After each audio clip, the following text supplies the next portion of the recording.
103.7 Asheville.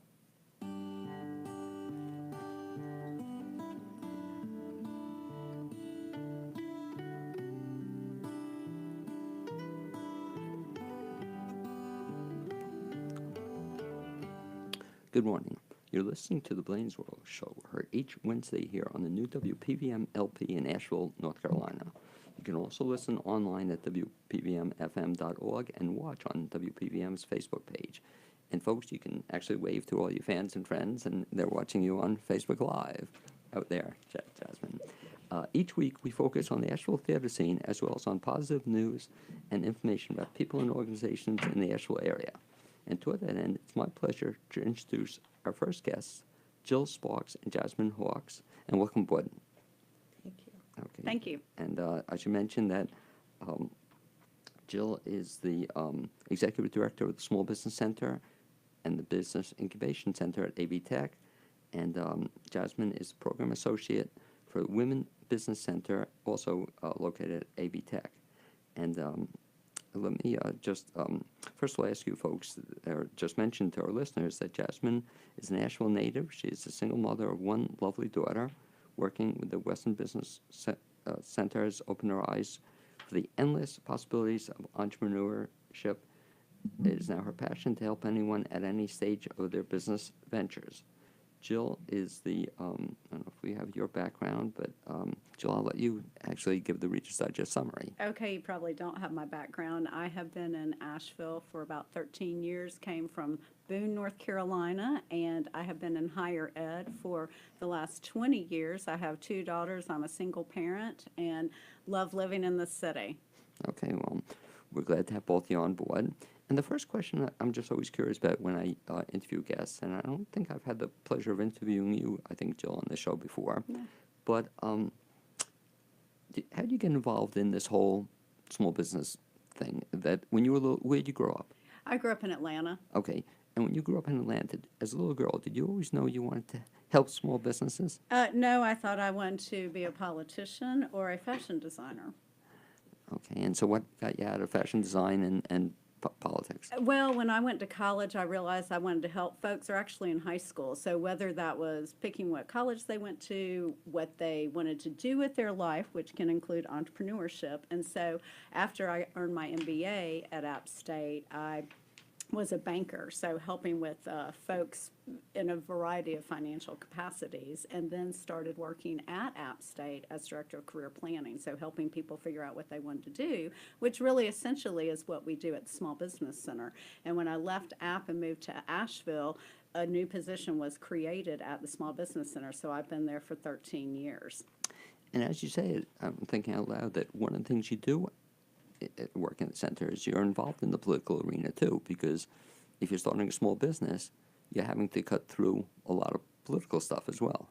Right, helping people navigate the different agencies that they need to connect with to help them get started with their business, legal structure, any type of permitting, any type of laws or guidelines. So, yes.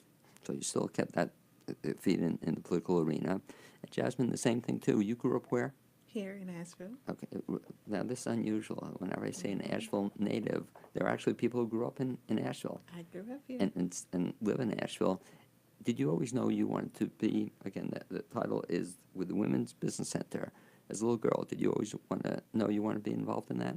No, my career path has changed several times. When I was young, I thought I wanted to be a teacher, but I'm not really a public speaker, so that won't work for me. But I do like to speak to people like one-on-one.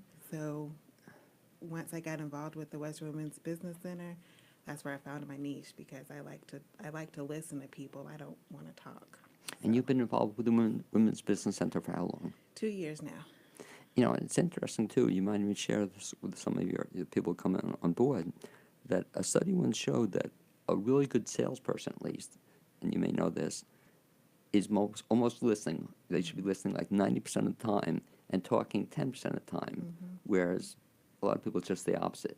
Yeah. You know, they don't want to listen. And so you're listening to what people's needs and what they need. Right. What they're what they hope to do in business or what they're already doing and what they need help with to go further with their business.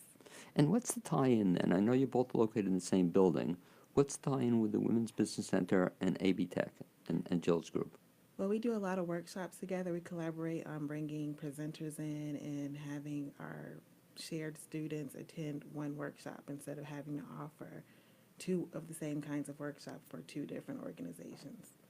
And I know it's really helpful to would-be entrepreneurs, as you said, that they go to the AB Tech Center, they get a whole range of workshops in a wide range of topics rather than having each of the groups do something, small business center do something.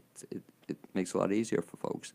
And Jill, I'll go back to you in terms of the center specifically. Talk about some of the things you do offer for small businesses. Well, first of all, Blaine, there's a small business center every one of our 58 community colleges in North Carolina. And each one of those small business centers provides free confidential counseling to anyone and everyone. So about 50% of the folks that come see us at AB Tech don't have a business yet. They are just exploring.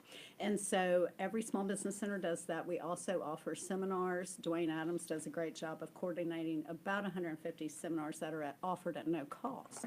And so those are the two primary functions that we do, in addition to connecting people with the resources they need.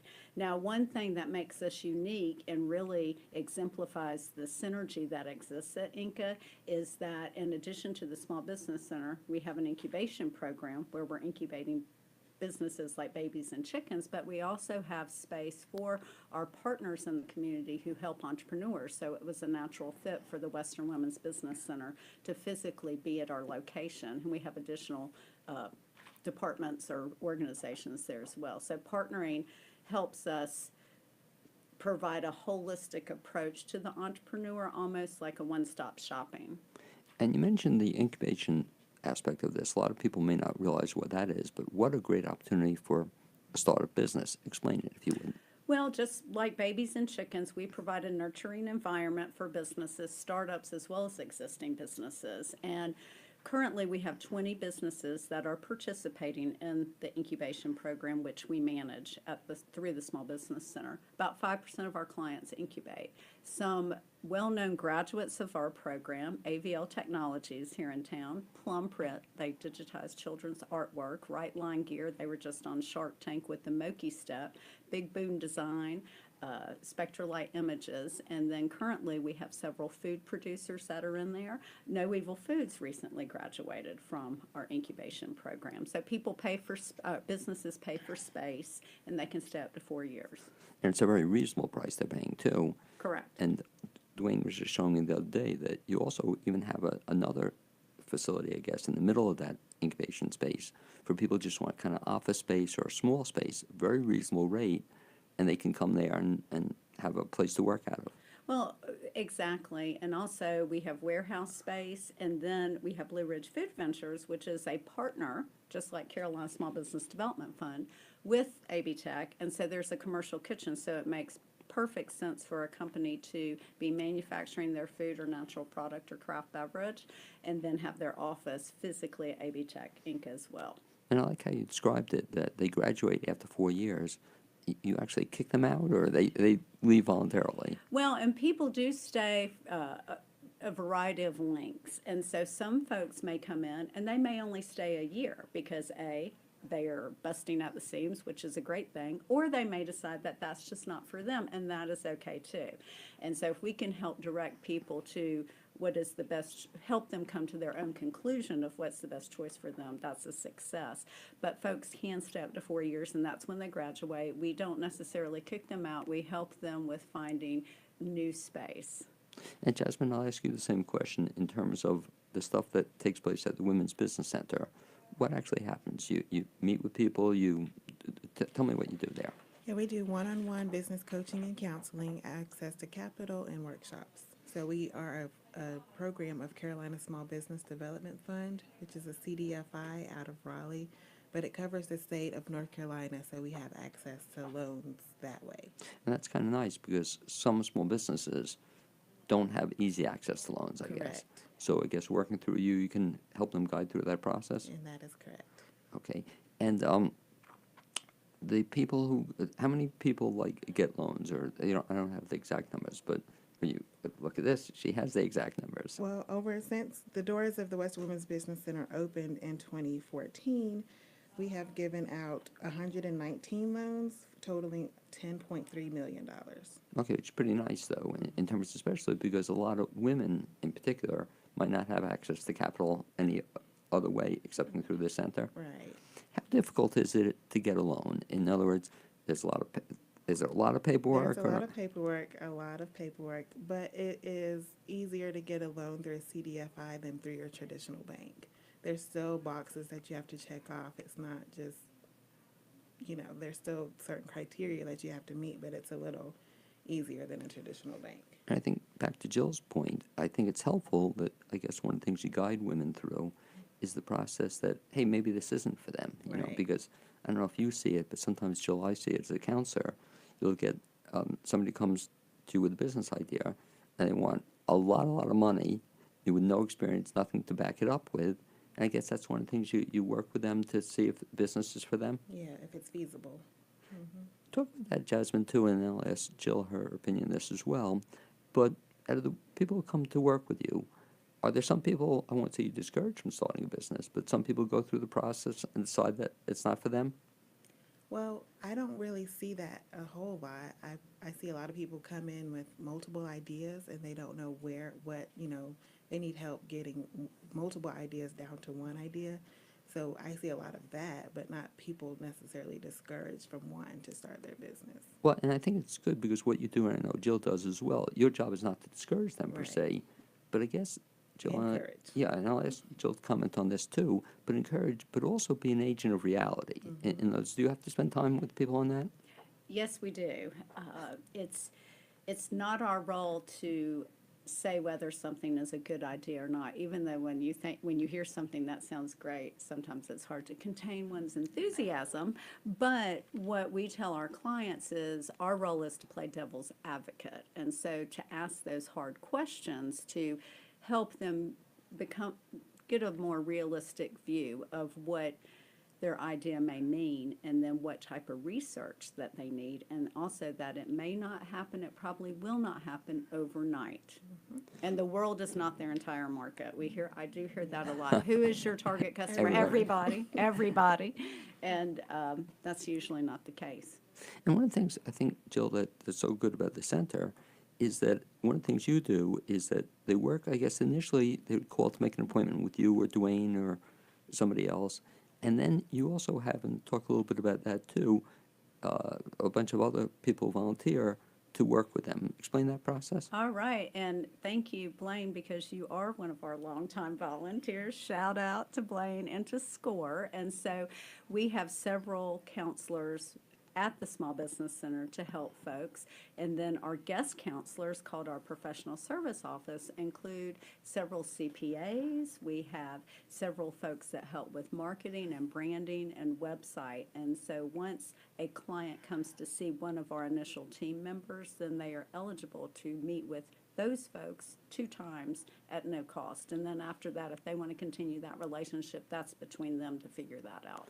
And one of the exciting things that you offer, I think, and Jasmine does too, aside from the counseling, is the chance for, I guess, the counselor to see if somebody's serious. And I don't know if you see this, Jasmine, but I can usually tell if a client's serious if they're taking notes down.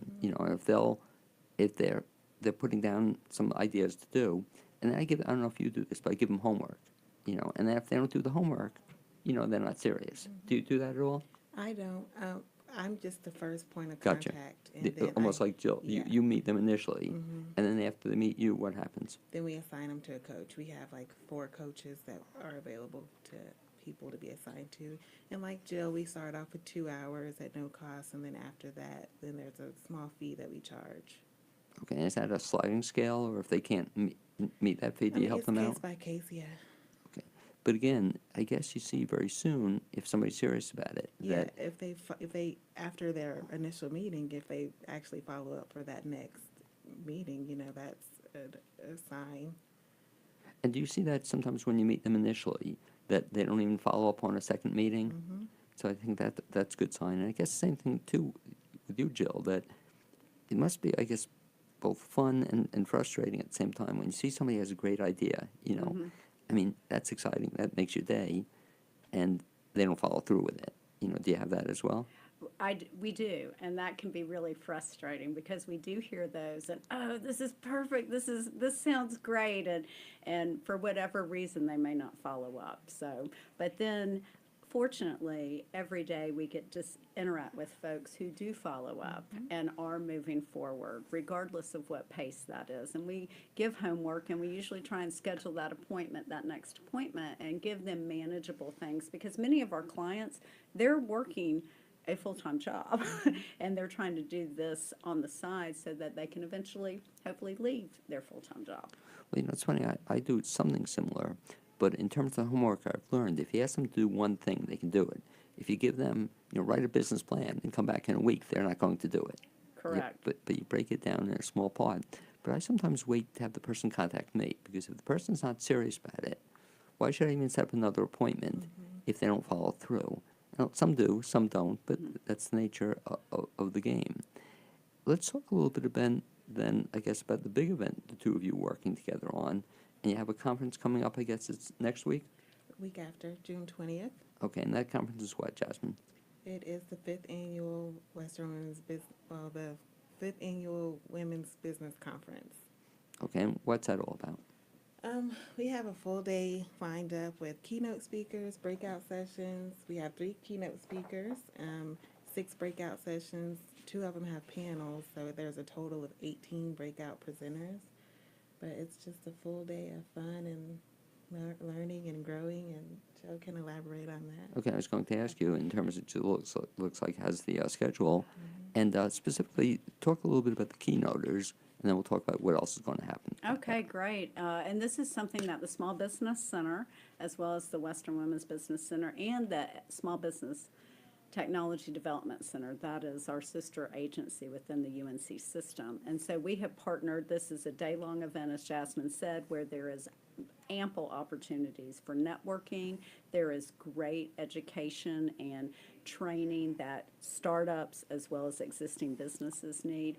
I am always inspired. I just get fired up, you know, and then after the conference we think, oh, we're ready to start next year. So the theme for this year, and I'm going to show this on Facebook Live, here is the postcard. You can go to the, I'll give that to Blaine here. I don't know if we can see it better, but okay. But you can go to our website, which I'll share later, and sign up for registration. And I just actually said this in a quote today, but one of the best things about this conference, and I see this repeatedly, is real connections are made on that day. And sure, lots of we go to conferences and, oh, that's great, I'll meet you for coffee or whatever, and it's the next day and life goes on. Well, we have seen multiple times where women and some men connect, and then they move forward. They develop that relationship, and they come back the next year at the conference, and they share what they've done. We've even had folks who have come to the conference on a scholarship. They've grown their business, and then the next year they've been a speaker at the conference, and then they bring their team to the conference, and that's what it's all about. And so some of our keynote speakers, and we have 3. We have first of all, Jessica Chilton will be our morning keynote, and then we have Darlene Strickland, who will be our lunch keynote, and then our closing keynote is Aisha Adams. And in between there will be local service providers where people can get more information on resources to help them. We're going to have a mood boost bar by Adora Therapy, Laura McCann, so we're super excited about that. There's always great food by Everyday Gourmet. So it's just a fun, just to show off all your energy. And one of the things, too, I know, and we were talking a little bit about this off the air as well with Jasmine, is that people should register soon because there are only so many seats available. Mm-hmm. Because a couple times I've gone, out. It does sell out every year. And so this year it's going to be at the, where is it going to be? This will be at the AB Tech Event Center, and that is off of Victoria Road. That is at the AB Tech main campus in Asheville. Okay. Let me ask Jasmine about something Jill mentioned, but it's the idea of it's a great opportunity to not only hear some good speakers, but it's also a great opportunity to network.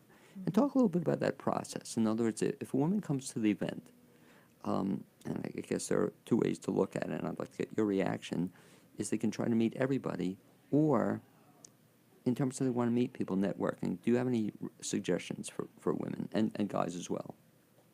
Like, what's the best way to meet a lot of people at one of these sessions? Well, you're sitting at a table with 5 other people. We sit 6 people at a table, so I would start off by mingling with the people at my table.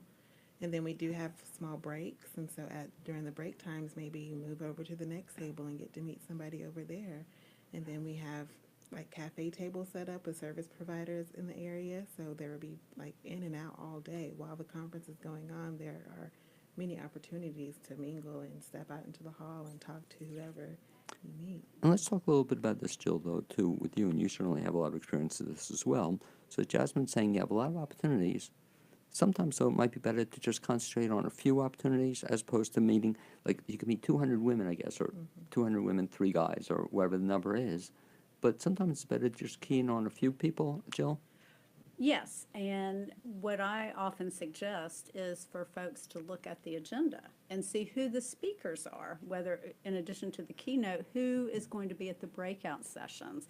And probably there is going to be somebody in those breakout sessions that the attendee will want to meet, and be very strategic about that. So if I am a food producer and I want to meet Sarah Yancey of Smiling Heart Tempeh or Sadra Shadle with No Evil Foods, I'm going to, hopefully go to the session that they're going to be leading, but I'm going to try and network with them prior to their breakout session or at some point during the day to purposely connect with them. And talk about afterward what happens. So you connect with somebody and you have a card.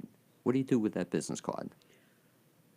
We encourage folks to immediately, that afternoon, that evening, send an email, link in with that person, follow them on Instagram or social media if appropriate, and take some action. Hey, it was great to connect with you. I would love to buy you coffee, meet with you to talk a little bit more, pick your brain, whatever that may be.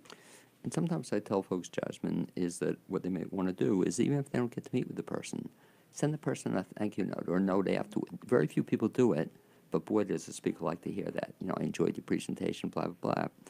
Jasmine, I do one other thing, and I'd like to get your reaction to it also, is that sometimes whenever I meet somebody, I want to help them, if I can, in their business. So I might find an article that they might find of interest, or a cartoon in the paper, or something that just shows I listened to what they said, and that I might share something with them, as opposed to always taking, just meeting them for coffee. But I can help you. If I can help you, hopefully you might help me in the future. So it's just, it's not just a one-shot process. It's the follow-up is real important, and most people don't, I don't think. Right, and if you give freely, it does come back to you. So that is a great point, is it's not all about me, what can you do for me? And people can spot that pretty easily. It's not very authentic. And so, as you said, how can I help someone else? And if that's a genuine give, that does come back, and people realize that, and that helps strengthen the relationship. And even as Jasmine was mentioning, as you sit at the table, you get 3 cards, 5 cards, 6 cards. I recommend to people they just make a little note to themselves and say, this person is in this business. Yeah. What can I do to help them? And that's just kind of an easy way to meet people as well. Ask them how they got involved in the business, how they started their business. Talk a little bit about that, Jasmine, too, and I guess you see it on your intake interviews, that everybody, I guess, has their own story, and that's kind of interesting to find out, I guess, from your standpoint, to find out why they came up with the business idea. Yeah, that's truly been my favorite part of the whole talking to clients, is like hearing their stories on how they came up with what they're doing now to get paid. Like, it's really inspiring just to hear the different stories and to see what comes of it. How important do you feel it is for a person to want to be involved in something that they have a background or interest in? How important is that passion part of the process? The passion drives it. Like, if they don't have passion for what they're doing, then they're not doing it for the right reasons, and it's not going to be as good, or I don't know how to say it, but it's just not going to come out as well as someone who had the passion for it. I mean, it's probably exciting when you get somebody who comes on board and they take a hobby or interest or passion and then start their own business based on that. Yes. You know, then that really is a drive, you know, that they want to succeed in that a little bit. When you have folks come to you, Jill, who I guess do have passion, you can see it right away, or you can see it in their enthusiasm, I guess, a little bit. I can, and prior to AB Tech, I was director of career planning. So it was at App State, it was easy to see students that came in and said, oh, I need to major in finance because my parents want me to be a banker. Well, the body language, the nonverbal language tells you right there that's not very exciting for them. What do they really want to do? And we see that all the time at the Small Business Center. So when someone comes in and says, oh, I hate my job, I want to own my own business, they over-romanticize entrepreneurship. And I see this all the time. The grass is always greener on the other side. Well, just looking at, you can spot passion. And so that provides me an opportunity to say, hey, if I sprinkle fairy dust on you, what would you truly, truly, truly want to do? And when they jump out of their seat and it's, oh, I really want to do this, this, this. Well, we can look at programming at the college. That's a great thing about working at community college because we have so much short-term training. Hey, let's think about this. Maybe it's not starting your own business. So educating folks and helping them with career planning, so to speak, is one thing that we do quite a bit. And I love that. I have to remember that. I love that. Do you say Oh, that to yes, people? I do, and it is amazing. I get different reactions all the time, but I've been using that phrase But quite just- a bit. it Fairy just- dust is good. But it's a smile on my face just thinking about it. Jill, how about something else too? And I'll ask Aaron the same question. But some people want to start a business, and they're not, I guess, overly realistic about it from a standpoint that they should get paid to run a business. In other words, and some people say they'll start a business, they'll get a loan through Jasmine's help, or your agency, Jasmine, and then they start the business, but they don't realize they should pay themselves, you know, and how important is that people should make a living out of what they do?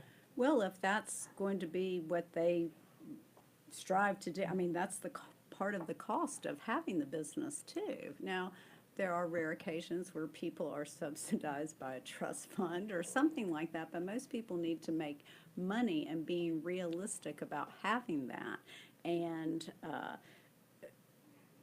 once that's built in, it helps people, I find, be more realistic about pricing and efficiency and the cost of operations.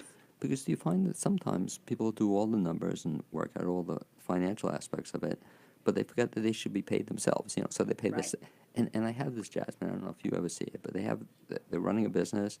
It looks like it's doing okay, but they're not getting any money for it. You know, they're paying all the help. They're paying all their bills. Exactly. But not paying themselves. And sometimes they have to realize that they have a right to be paid. Right. You know, and if you don't, then as you said, it's a hobby or, you know, don't expect to make money out of it. Jasmine, if people want to hook in with your center, your part of the operation, and again, it's open, yours primarily, you're working with the women in Western North Carolina. What's the best way to contact you?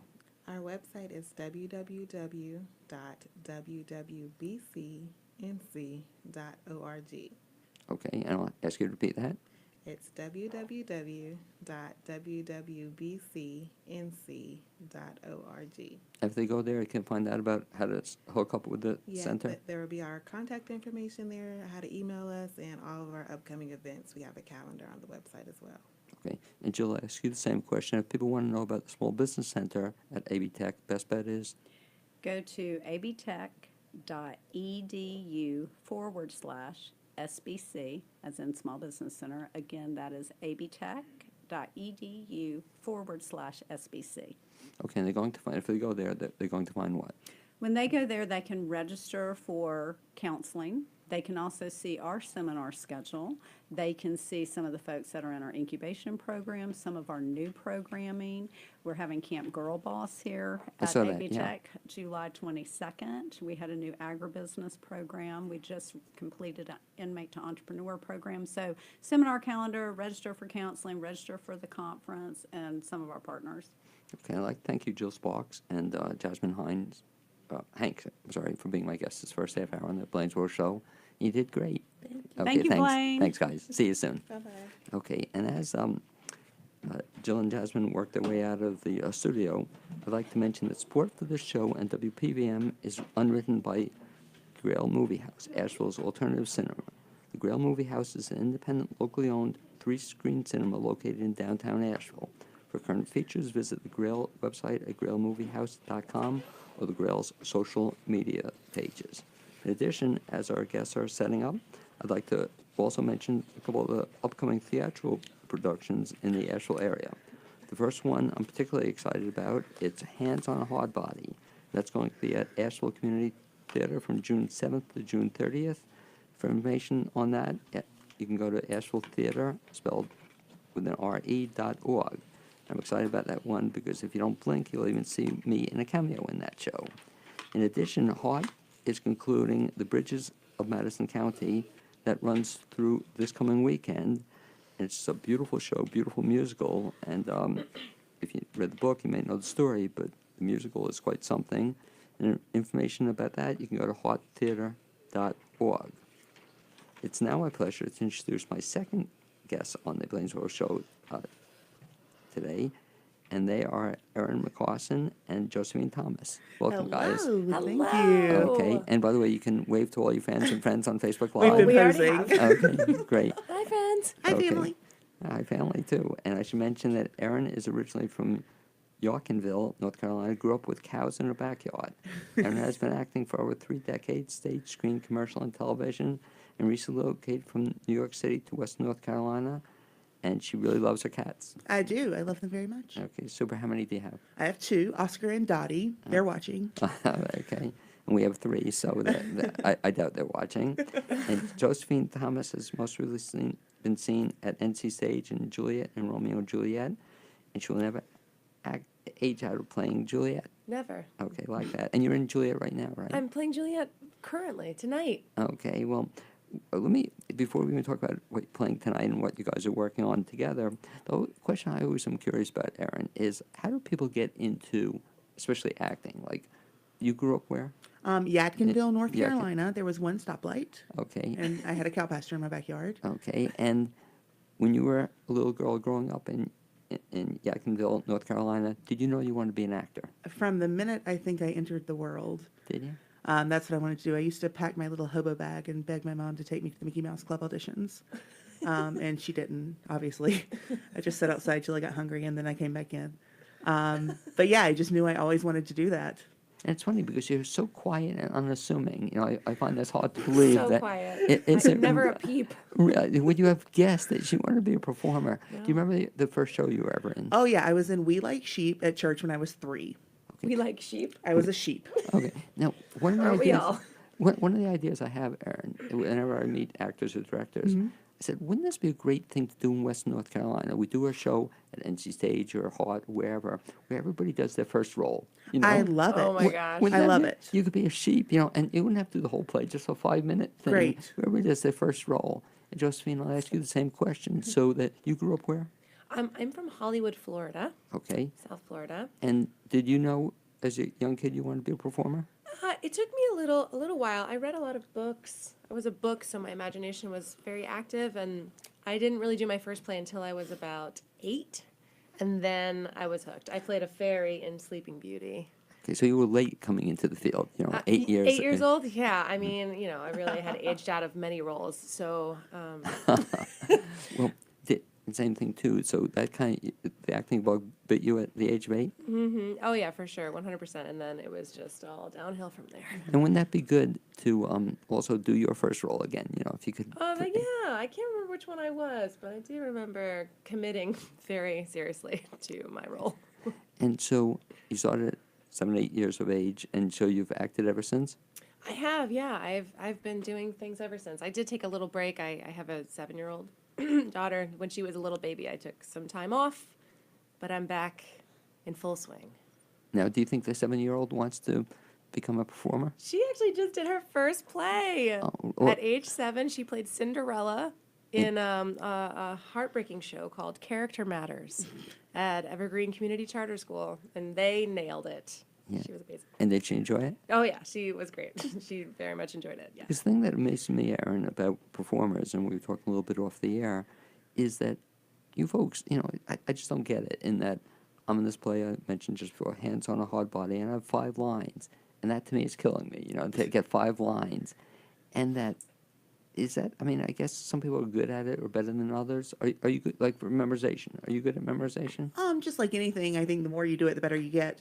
But then also people approach it in different ways. I like to learn the story in my head before I put the exact words on it. Some people start with the exact words and go from there. It just sort of depends what your process is, I think. And Josephine, same thing too. How do you get lines down? Yeah, it's just a combination of things. I think knowing the story, knowing what you're saying, repetition is big for me. I like to run my lines with other people, I like to move my body while I'm learning my lines. There's multiple tactics that I kind of take on to really get them in my body, so much so that it feels like it's my new thoughts as I'm saying them on stage. Do you ever run your lines with your daughter? Yes, I do. I really do almost every play. And she, even before she was reading, she would memorize the other person's lines. And now that she's reading, it's a lot easier. Yeah. And Even Shakespeare. for her play, did she run her lines with you? I think she wanted me to see it fresh because she didn't really, she didn't want me to be too involved because it was then, which was lovely because then I was totally surprised. And Erin has a break because you get to run your lines with your cats. With my cats, I make my husband do it as well, and he hates it. Oh, that's but you force him to listen to it, though. I force him to, or I'll do the awkward thing where I record my half on my cell phone. So I'm like, hello, just with an awkward pause, and listen to it in my car. Because that's funny because my wife only wants to run the lines with me, but I don't want her to. It's Right. I've done enough, and you get tired at some point in time. So let's talk a little bit about. I guess we can talk about the current play you're in, but before that, let's talk about some other stuff you've been in or are currently in. I guess your story, Josephine, is particularly amazing because that really blows me away. That you're in a show right now, and you're working on another show. Does that get confusing? Well, it's not confusing so much as it is really having to make your brain focus on one thing and then having room for another thing. So they don't get confused, but sometimes you want to commit fully and be fully present with the things that you're working on. So it is kind of like a wrestling match sometimes between focusing on which project at which time. It's just been a lot. We've been really busy, which is nice, but Well, it's better than the alternative, I would say. yeah. Oh, yeah. I don't want to complain because I'm very happy doing all the things that I'm doing right now. Have you ever done 3 plays at once? Um, Working on one, rehearsing another, being in another. I think I'm doing that right now. I think I just finished I'm that. doing Really? that What's the currently. third one? I'm going to be doing The Humans at Parkway Playhouse in August. So I'm already starting to do my work on that, and then I'm doing Romeo and Juliet at NC Stage, and we're doing How to Be Human or at least try. So, wow. Same Yeah. thing too, Erin. You're, by the way, you're in the NC Stage production. Are you working on anything now? I'm also currently in rehearsal for Oliver at Hart. Oh, okay. And I just finished a reading of plays called I don't know if we can say the P word, the kitty grabber plays. The P word. Fill it in. The P word. So I just finished that reading, and then How to Be a Human, and then Oliver is what I'm doing right now. No, I'm so sorry I missed that. That there was just two. Yeah, two absolutely. Yeah, shows. it was a very short little presentation, and it was really difficult because it was sitting. All the plays are sort of about the current political situation and women, and it was very difficult to sit through and just listen to it for 2 or 3 days in a row. It was awful. Asheville is so funny in that it's like feast or famine. Yeah. In terms of right now, from June till September, there's so many shows going on at once, and then sort of in the winter there's very few. Yep. And then just all of a sudden picks up. But that's kind of fun to be in a lot of different things at once. Fun is a word that we could use for it. Craziness or whatever. Well, you know what it is? It's with How to Be a Human, Joe and I have taken on the role of producer. We're acting in it. I'm directing in it. We're doing marketing. We're trying to do all the things and sort of discover what we've forgotten to do as we go. So in other plays where you just get to be the actor, you just get to be whatever, this one we sort of have to be all the things. Yeah. And it's a lot. It's a lot. We'll talk about that one because, again, this is one of the kinds of things, feast or famine, that all of a sudden there's nothing, and now all of a sudden I have to try to get in to see your play and other people's plays. Well, I'm also in a play at once, and I'm really frustrated because for a month I can't see anything else. But Josephine mentioned it a while ago. I think I met Daniel Moore. He was the first one to tell me about it. And so what is this production you're currently doing at, it's going to be at NC Stage? Very exciting. What's that all about? Well, it's part of a thing called the Visiting Artist Series, so it's not an NC Stage production. They're merely giving us the space. Not merely. We're so grateful to have it. I didn't mean merely. The space and support. The space is being offered to us to put on our production, which is called How to Be a Human, or at least Try. It is a collection of short plays and monologues written by a woman named Becca Brunstetter, who is a very, give me an adjective. Famous? Famous, yes, but like extremely talented writer in the world in theater and film. She And television. And television. Yeah, that's what I meant. And film. Boy, oh boy. No, you're doing such a good job. Thank you. You're welcome. So she was the showrunner for This Is Us for the first 3 seasons. Yeah, I Yeah. don't know how many, but yeah, But she was many seasons. writer. Yeah, And wrote a play called The Cake, which is on. it was off Broadway. It's also Off-Broadway? being turned into a movie. You could take it. Oh gosh. Okay. Yeah, Becca. She also has The Notebook opening on Broadway. She's writing the book and the lyrics are by Ingrid Michaelson, and it'll probably open next year sometime. And next year, also the movie The Secret is coming out based on the book starring Katie Holmes, and that will also come out next year. She has tons of stuff going on. She's developing a TV series right now based on Oklahoma. She's very good. And so she, being one of Erin's closest friends, Yeah. has given us. Yeah. Do you have a question? No, it's just, I didn't realize that. Yeah, we went to UNC Chapel Hill together. We grew up 20 minutes apart and didn't know each other till college. And we met one day in front of a theater. I came and she was going to show me around. And later in that day, she fell down the stairs in the theater and sprained her ankle. So I drove her there, but then when I tell the stories, I carried her to student health and saved her life, and that's how we became friends. So yeah, better story. right. So we lived together in Chapel Hill. We moved to New York together and did the New York thing, and yeah. So is this the first time the show's been, at least in this area? It is the first time all these shows have been put together like this. Some of them have been done in different incarnations. Some of them are unpublished. Some of them have never been done. But she sort of gave me freedom with her shows to make a show out of them. And I've been lucky enough to be doing her shows since college. So I feel so connected and familiar with them. What's cool about this, it reminds me of kind of a Mickey Rooney, Judy Garland thing, you Yeah. know, that the two of you somehow got together and said, let's do a play, you know, is that what happened? Am I Mickey? No, it just... Definitely. Are you Judy? Yeah, Yeah. for sure.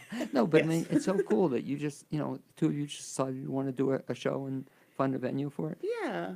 Yeah, I mean, I think the thing is, one of the big things that Erin and I have in common is that we really feel so fulfilled and satisfied when we're working on plays, when we're doing our art, because it's our passion, and it's not always accessible. It's not always, the schedules don't always work out right, or you know, whatever that looks like. So we have, since we met, have always been talking about wanting to consistently be making art.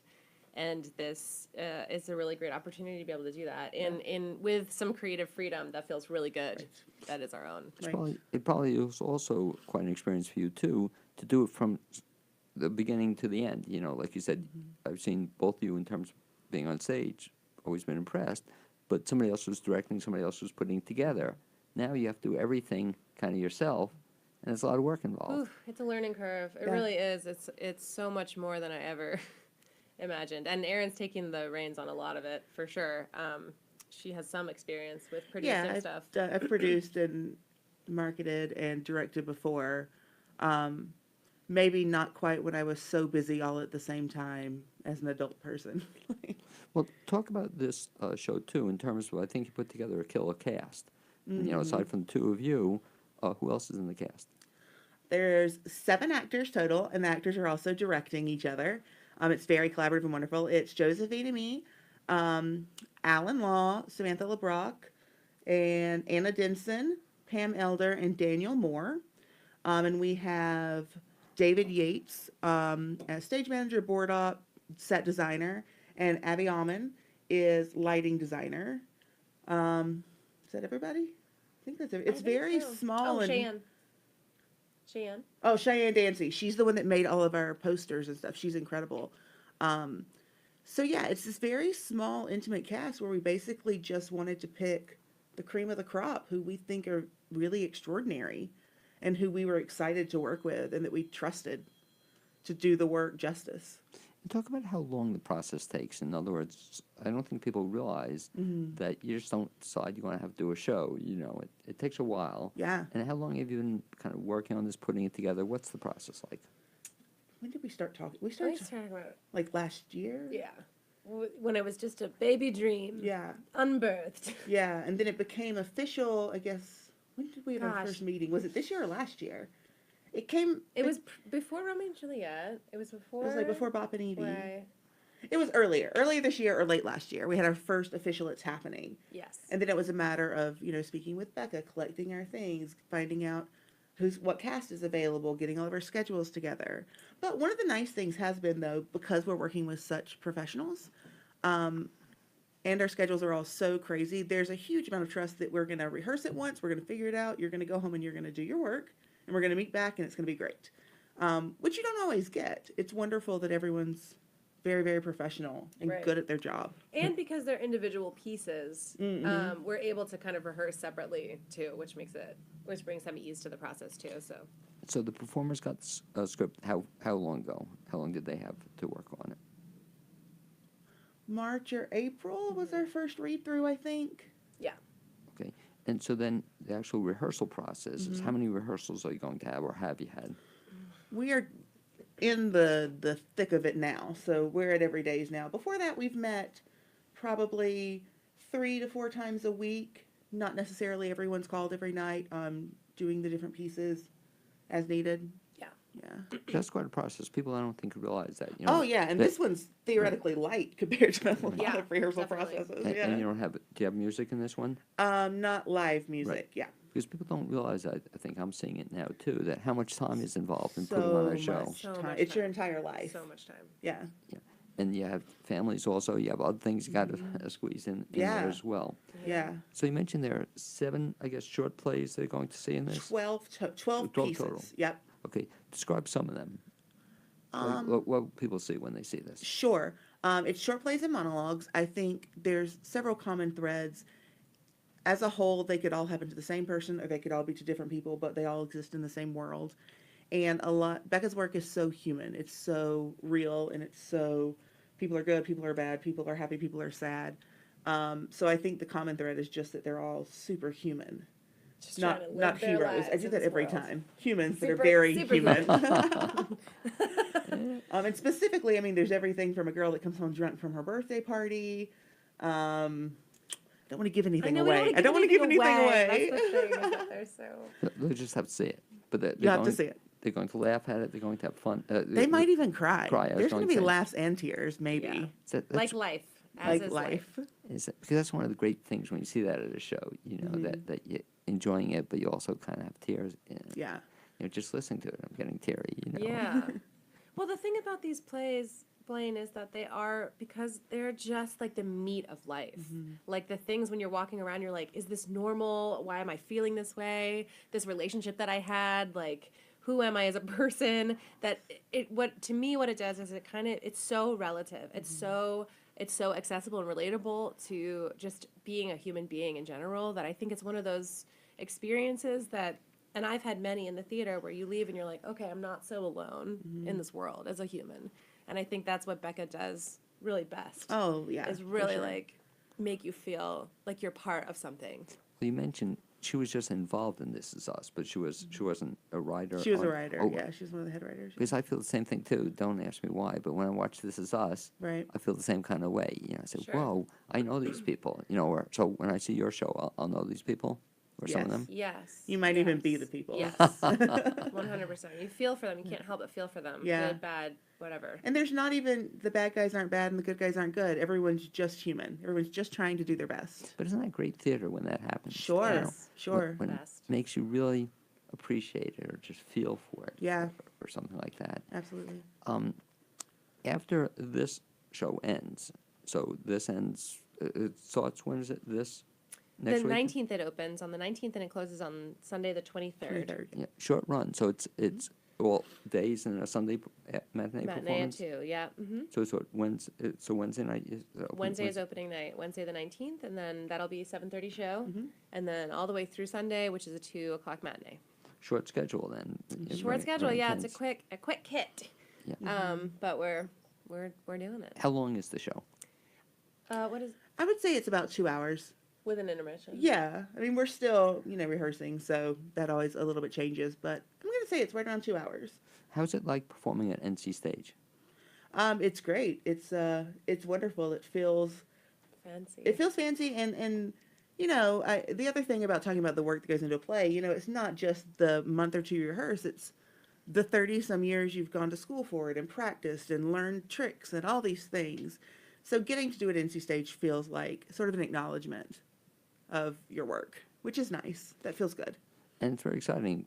Like I said, they have this what do they call it? The Visiting Artist Series. And the idea on that is, how is that different from other stuff you'll see at NC Stage? It's very new. I think we are the first visiting artists. I think, and I want to speak about it, but I don't know as many details as you might want me to know.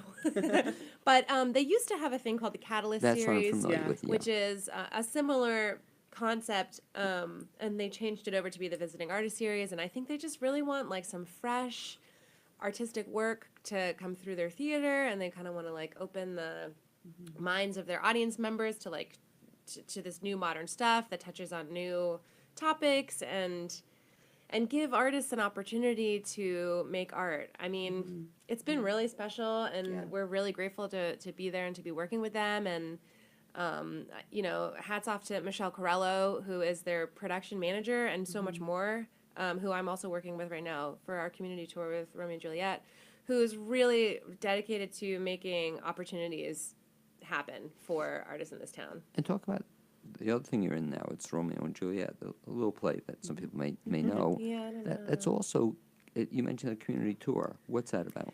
It's really cool. It's a community. It's called the Community Outreach Tour, and it is emulating a theater company in Minneapolis called 10,000 Things that takes professional theater and brings it to populations of people that may experience barriers in being able to see live theater.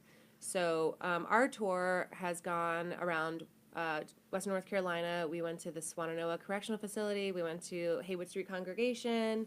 We went to schools, the VA, Transylvania Arts Council, many places where it might not be possible for these people, like physically, mentally, like whatever, that financially, for them to be able to see theater, and then we bring them theater, and it has been a really amazing experience. Well, especially that must have been quite something to be at a correctional facility. It was amazing, Blaine. It was something that I can't even really explain. It's changed me as a person. What as was the an actress. reaction? It was unbelievable. I mean, we're doing Romeo and Juliet, and just from the moment we started to the end, they were it was 120 inmates, I think, and we were performing in their chapel. And they were so engaged with us the entire time, laughing, crying, rooting us on, like awing at the kisses. And it, for me as an artist, I don't know that I've ever felt such a collaborative, like, exchange of energy with an audience ever in my life. And then at the end, the play ended, and every single woman was up on their feet, just clapping, and I'm getting chills just talking about it right now. Just it was listen really to amazing. it as well. And Erin, you and I were talking a little bit about this off the air, though, in terms of different kinds of shows you bring to different communities. For example, the one you have now, I guess it's not necessarily child-friendly, or would you say? Or it could be appropriate for children? I mean, Holland's been at a rehearsal, Josephine's daughter. Yeah, she's exceptional, though. True. Precocious, exceptional. No, I think that it would probably be a little lost on certain age, but I think certainly teenagers could benefit from it, as they are also learning to be human. And just the opportunity to bring, because I haven't seen anything like this around here at all. And you see so many classics, or so many of the same over and over again, which is great, but it's so nice to bring something just completely different and welcome that to the community, and hope you're welcomed in return. I don't know. Yeah. And that's one of the reasons I'm excited about it, because I'm going to try to make it. Josephine told me the first night. There Because is no try. it, There's only do. point well taken. I do a whole thing on that. But you're absolutely right. If you want to see it, you'll do it. But one of the great things about NC Stage, I think, in general, is that you won't see the same thing over and over. You know, Right. NC Stage prides itself on the fact that it's a lot of new and original programming, and not to knock some of the other theaters in the area, but when you see a show 3 times in 2 years, you know, Yeah. the same show, there's something wrong about that. So, Right. to you, even as an actor, performer, do you enjoy bringing new works to the stage? Absolutely. Knowing Becca for so long and my experience in New York, I got the opportunity to do so much new work. And I love it. You're breathing life into a new thing for the first time. And yeah, you get to help create it. You're creating from the very beginning. And I think it's wonderful. I think, especially when you're working with someone like Becca who's so talented, I mean, it's like nothing anyone has done before. It's amazing. Yeah, it's It's- kind of, it can be scary to do a new work because it could be really bad. Sure. It's totally possible for that, and then you're being really vulnerable with bad work, and Yeah. that can be that could be really really. Oh, Yeah. I'm censoring myself. Yes, yes, yes. But it is so special to have this work by someone who is such a talented writer that you don't have to worry about that part of it. Like, Yeah. it's Well, a as the gift. actor, our job is to commit and do it for real. Yeah. And when you don't believe in the work, that feels scary. Yes. But we're lucky enough to have Becca, who I completely trust and believe in, as well as a team of actors and designers who I completely trust and believe in. Yeah. Everyone's just free to do their best work. Will she be able to see the show at all? Well, she was going to come, but then she has to go to a special The Notebook rehearsal. But we're still hoping that she gets to come down for the beginning of the run. She was going to get to stay for the whole thing, but, you know, fame calls. Okay. Would that be cool, though, to have her come? Oh, yeah, absolutely. And I hope she gets to come, even for the actors, too, if we're, you know, during Tech Week or whatever, just to have that the would be human so in the great. room. Yeah. Because I know her, but you guys, I mean, to you guys, I guess, well, not you, because you know her, but to some of them, I guess she's just a weird figment person. Yeah. When in reality, she's just a human mess like we are. But people tell me also that can be nerve-wracking. In other words, to have the playwright there as you're Sure. performing it, and especially, you know, she's watching, critiquing it, you know, you really have to be on your toes, I guess. Yeah, but you also get to ask questions. Like, imagine if you had Shakespeare there to be like, what did you mean by this? Wow, that'd be cool. Like, Hey, buddy. yeah. Does that change also during your rehearsals? Mm-hmm. I like that, like you said, you ask questions. Does that change how you're doing the show? You know, does it evolve over time? Yeah, of course. It grows. The more information you get, the better you are. Yeah, for sure. Yeah. So if you could ask one question of the playwright, or have you asked her questions as you're producing it? Have you asked her throughout the Yes. process? Yes. Interesting. Yeah, what kind of questions do you ask her?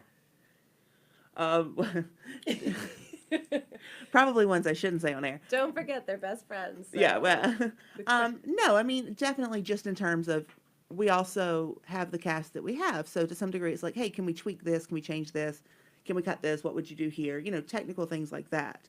But also just in putting the plays together. You know, she sent this many files, and then we had to narrow them down So and you were the go one through who them. you were the ones who chose? We were, but with her blessing too, and then sent them to her, and she made sure the flow felt right. Because it's 12 pieces, it felt a little like putting an album together. You know, you have to start strong and then figure out when your lulls come and finish big. So yeah, she was super helpful in making sure everything. Talk about, if any listeners want to see the show, talk about again when it is and how to get information. Great. Well, you can get tickets at ncstage.org for our play. And a little info on that is, wait, you want to take this one? Sure. Without being specific, we have the tickets you can buy online, but we also are offering artist rush tickets an hour before if they are available for a discounted price, which you can look into. Yeah. Very nice. And an artist rush qualifies for that. Just a working artist. And, you know, I don't even want to be too strict about it because if you call yourself an artist, be an artist. You know, I mean, I don't want to be a jerk about it. We just Do want you. people to see. Yeah, we and just want people to come. experience it. And on that, I'd like to thank Erin McCarson and Josephine Thomas for being my guests the second half hour on the Plainsboro Show. Also thanking Jill Sparks, Jasmine Hanks for being my guests the first half hour. Amy Prisnash, my producer, and to Zuzu Welsh, who brought the music you heard at the beginning of the show and you'll hear at the end. Hope you join us next Wednesday here on WPVM FM.